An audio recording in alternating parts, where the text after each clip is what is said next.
give yourself more time to do other aspects in your business, because you don't want to continuously, repetitively do the same thing over and over again, right? So if you automate it, then it'll be on a loop, so to speak. It'll just trigger through a lead magnet or any other aspect of your business that you want to automate, so that it can just go and just work for you while you're sleeping and you don't have to worry about it. As well as, if somebody does click onto one of your lead magnets, you don't have to take the time to write out an email, send it to them. You can just create a nurturing sequence and it all will happen for you. Right. We all know that first impressions are important.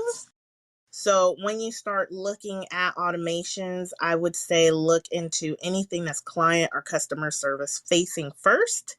And it is going to save you money because, like Shauntá said, you don't necessarily have to be there. So you can automate things where you're actually sleeping, or you're out shopping, or you're cooking for your family, or whatever you're doing, and you do not have to miss that lead, right? And lead is potentially money. Welcome to Two VAs and a Mic, your guide to making money and serving your community. In our podcast, we'll help you learn about the journey of monetizing your skills and providing your services professionally, all from the comfort of your home. We also will talk to our business owners, authors, writers, CEOs, and solopreneurs who may use or benefit from using a VA in their business. Boil all that down to two VAs and a mic, and then mix them together with two different perspectives, flared with expertise. What do you get? Shauntá Harris, founder of Shauntá's VA, LLC. And Lovelee Brooks, founder of Lovelee Occasions and etc., LLC.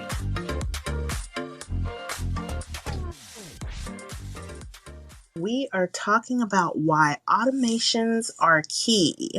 This room is hosted by the Virtual Assistants Alliance Club, where we talk about all things virtual assisting to encourage, educate, and inspire with our tips, tricks, and experiences to elevate any and all VAs on this journey. My name is Lovelee Brooks, and I'm the founder of Lovelee Occasions and etc., a virtual assistant agency where we specialize in operations and launch support, and we alleviate the business owners from back-end day-to-day management so they can focus on their zone of genius and scaling their business.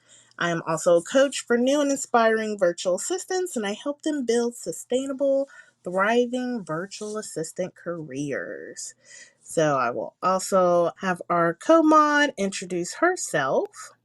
Good morning. My name is Shauntá Harris. I am the founder of Shauntá's VA.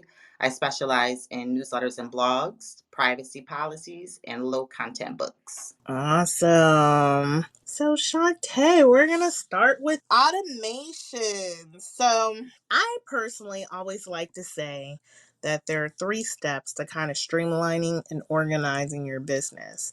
And I always start with elimination, because usually there's things in our business that we really don't have to do, but we're doing it, and it doesn't really push us forward towards our goal.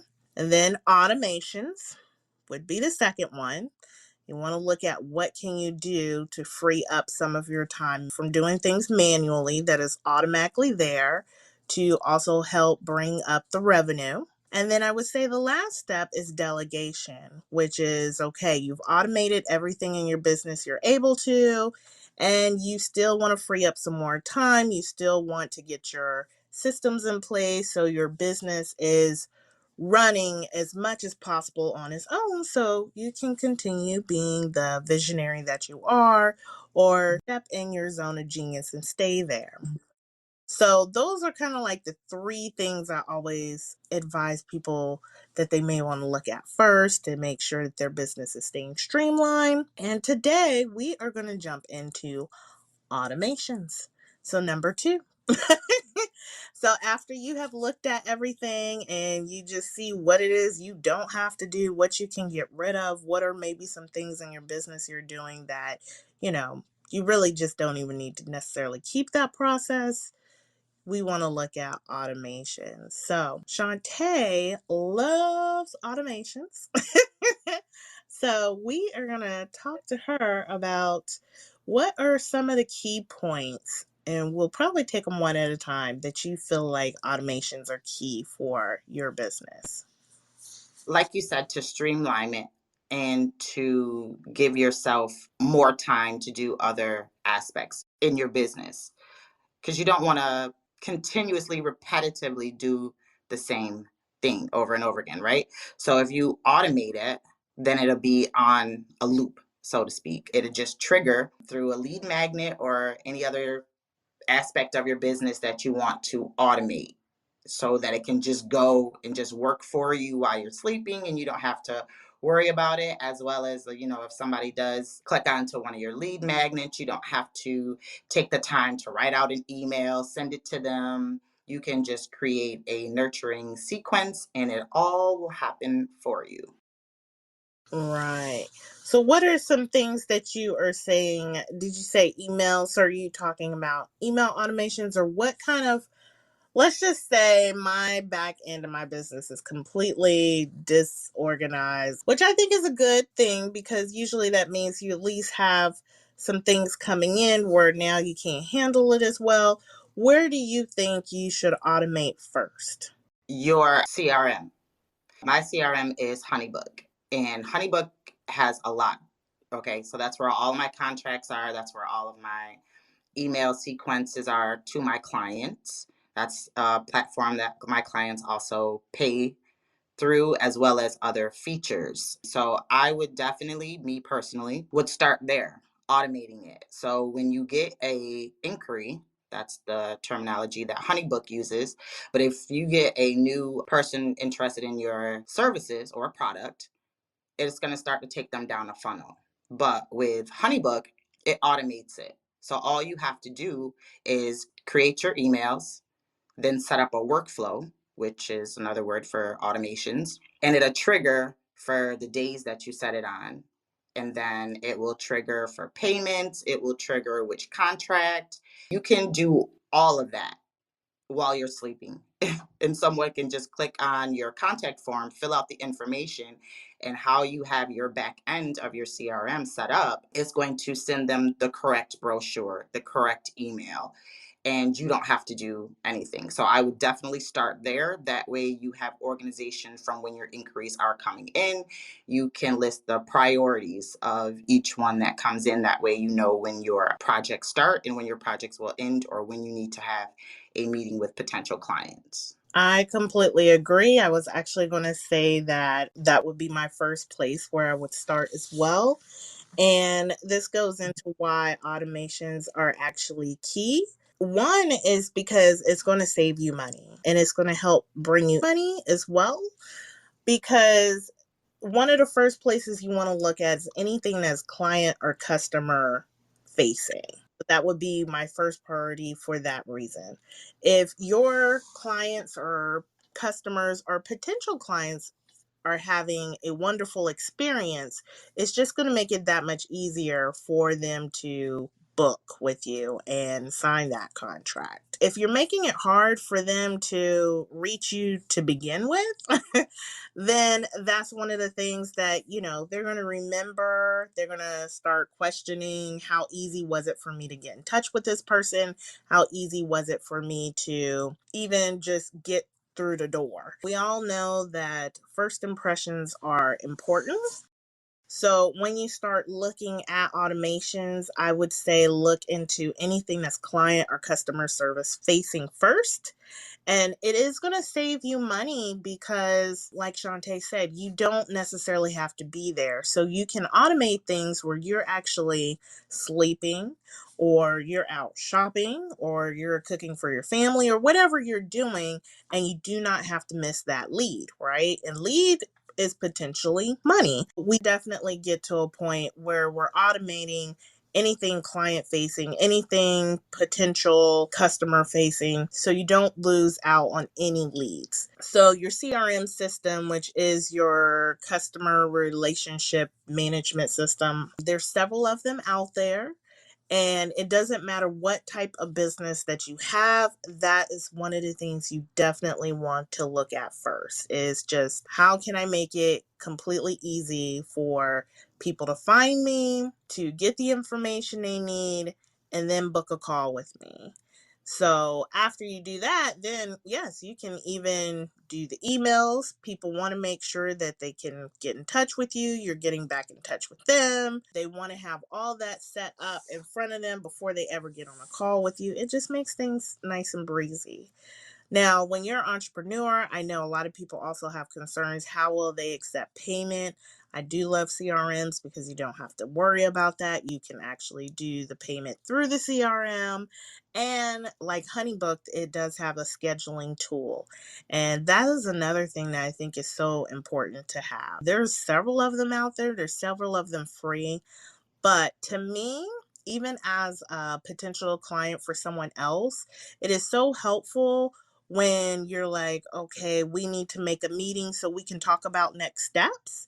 And the person can just click on the link and see when you're available, and they know when they would be able to do it, book it themselves, and that's a day. It totally eliminates the whole back and forth. Well, I'm free on Thursday and Tuesday. Well, I'm free on Wednesday.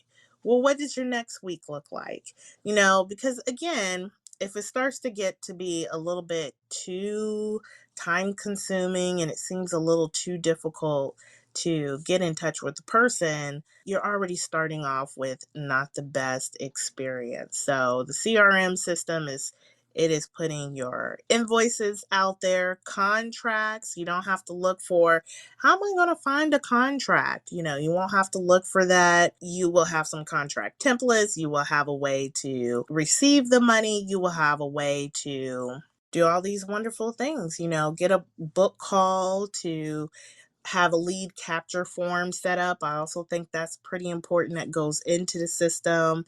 So definitely, I would say, is the first thing you want to look at when you start talking about, I'm ready to automate anything client facing or customer facing. So Shauntá, what would be your second thing? Like, if you're looking to automate, you got your CRM system, you got your clients taken care of, what is the next thing you would look at? My productivity system.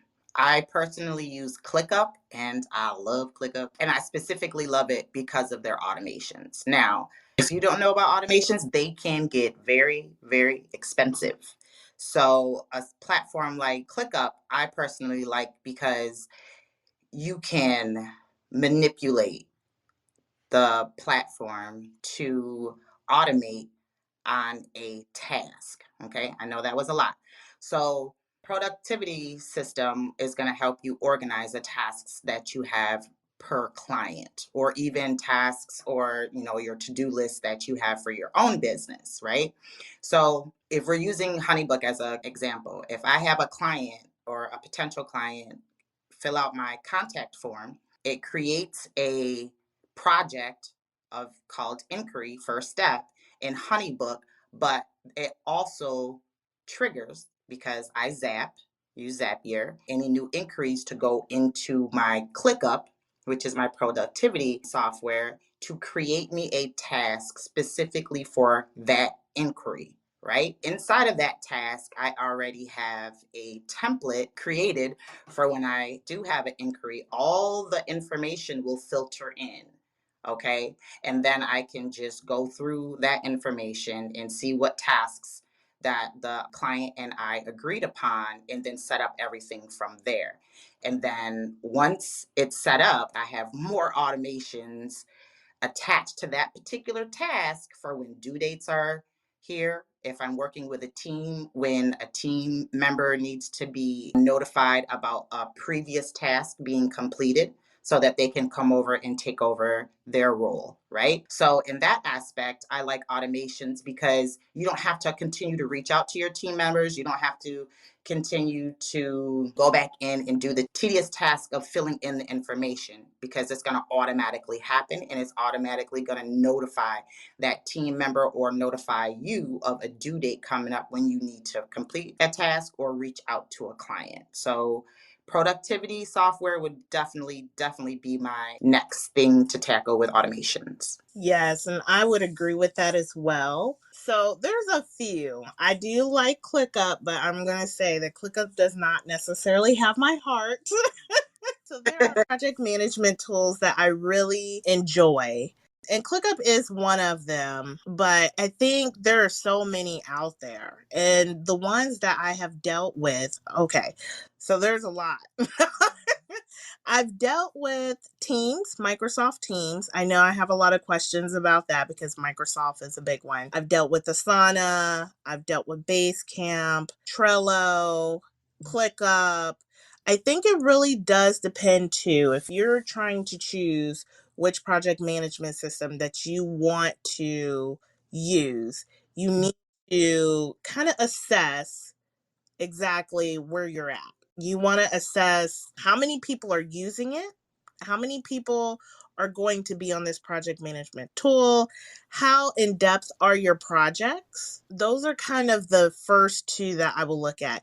And then I would say learning curves. Some have a bigger learning curve than others. So I think you would also want to look at yourself and say, how much of a learning curve right now do I want to spend, or am I very tech savvy and this shouldn't be a problem? So with Trello, I think Trello is, to me, is very simple, very like almost virtual notes that you can use to help keep up with your task.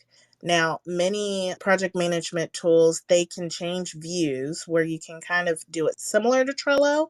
But if you like to keep things simple and you just kind of want to have a note to yourself, then I would say Trello is probably a good one for you to look into. And I also want to say many of these have free trials. So I would say when you're looking for your system, make sure that you try them out and see which one feels like you're picking up on pretty soon and you feel aligned with, and then go with that one. The next question I would ask myself, do I have a team? That makes a difference. It makes a difference as far as financially, and then how in depth you need your project management system to be, right?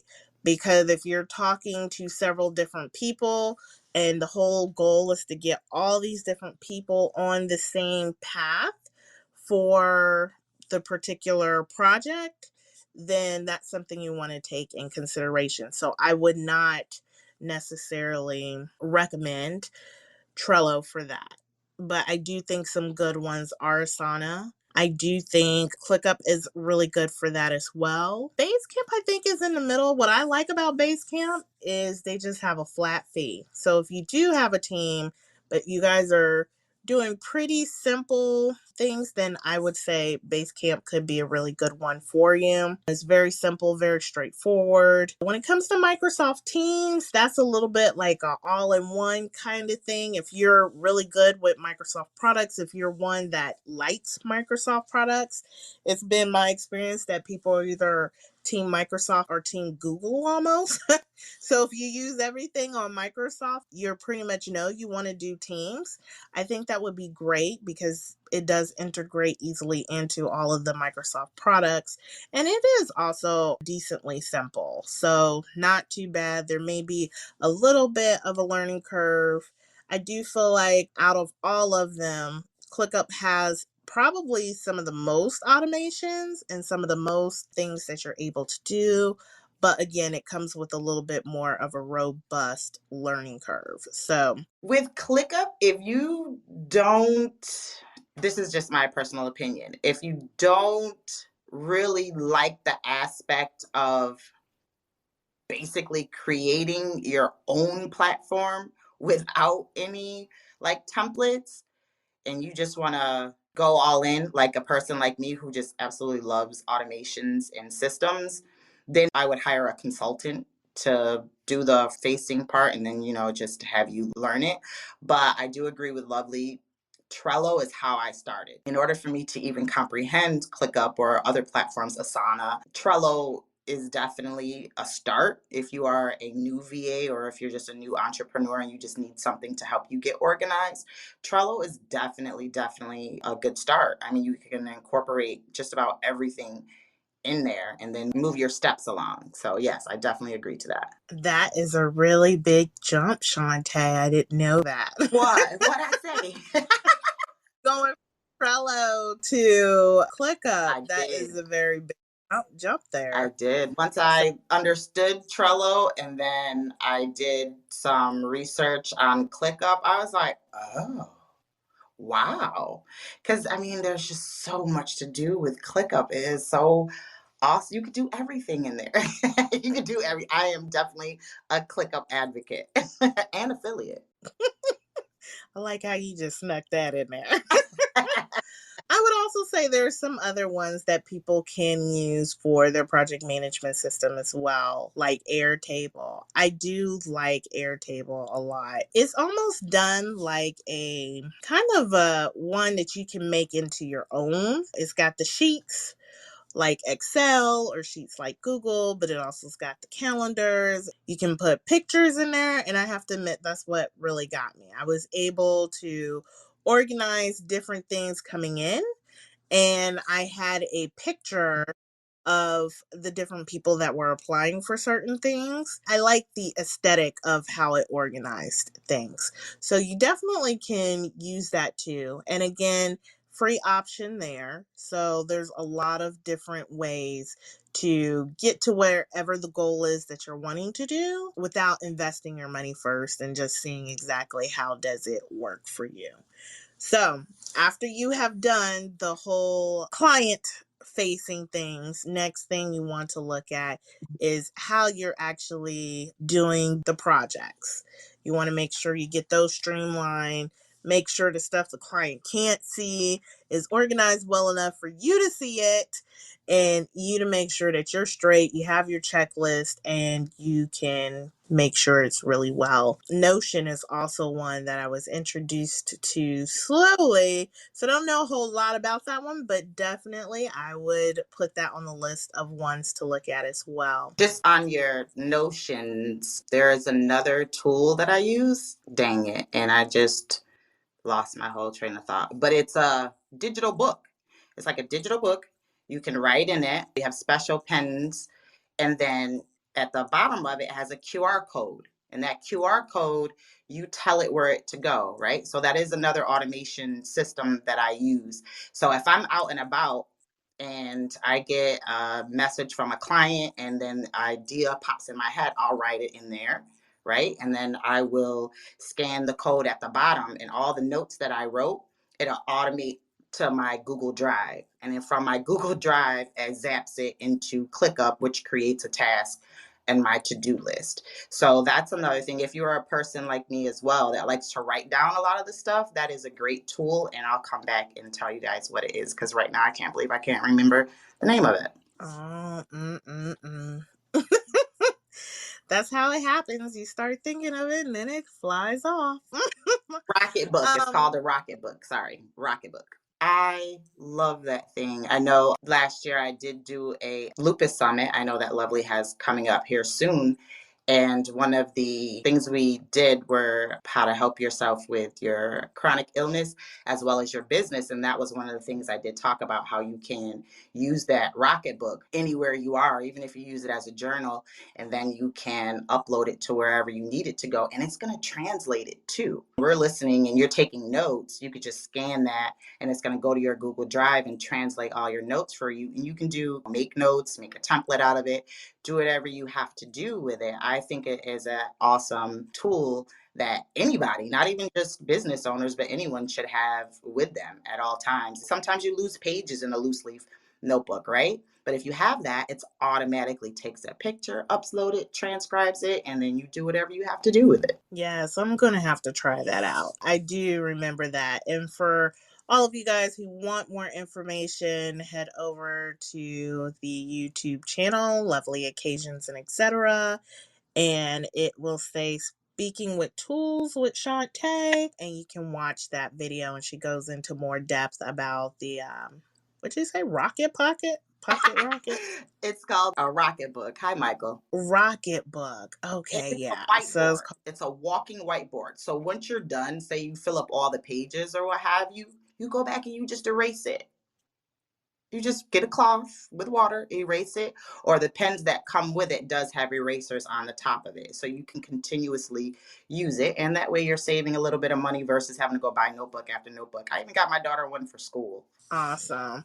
Yeah, I'm going to have to get one of those. Maybe that could be like our Christmas gifts or something, you know? They're $40 a book, okay? Is how I had to get the leather book to get the leather cover to go on top of it. Yes, I love my little notebook. Well, the one thing I also wanted to add when you're looking for a project management system and you're thinking about all of those things, also think about if you're going to need to add in your customer or your client to the project management system.